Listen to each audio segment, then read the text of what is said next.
The time for friendly chat with President Trump is over. Today, French President Emmanuel Macron wrapped up his visit to the U.S. with an address to members of Congress, one that directly challenged President Trump once again over the Iran nuclear deal. Chief congressional correspondent Mike Emanuel reports from Capitol Hill. President Emmanuel Macron used a good portion of his nearly 50-minute speech to continue his appeal for the U.S. to stay in the Iran nuclear deal and to emphasize failure is not an option. As for Iran, our objective is clear. Iran shall never possess any nuclear weapons. Not now, not in 5 years, not in 10 years, never. Macron came to Washington to sell President Trump and his team on developing an even more comprehensive deal with Tehran. We should not abandon it without having something substantial and more substantial instead. That's my position.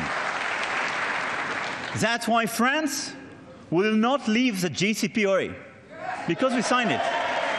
The Senate Foreign Relations chairman drew this conclusion. I think he was sort of prodding, the executive branch towards being a little bit more involved in the world. The timing is critical as President Trump is threatening to reject an extension of the nuclear agreement facing a May 12th deadline. Yesterday, alongside Macron, the president blasted it again. People know my views on the Iran deal. It was a terrible deal. It should have never, ever been made. We could have made a good deal or a reasonable deal. The Iran deal is a terrible deal. Today, the Iranian president directed this insult at President Trump.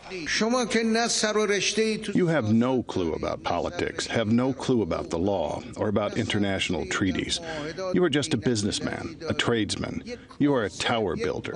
How is he going to pass judgment on international issues? The tough talk comes as Moscow and Beijing are pledging a new level of cooperation in a direct challenge to the U.S. that includes military and political ties as part of a strategic pact on issues including Syria and Iran. The French president also reminded Congress of America's role in saving the planet, saying he is confident the U.S. will rejoin the Paris Climate Agreement. Macron saying there is no Planet B. Brett? Mike Emanuel live on the Hill. Mike, thanks.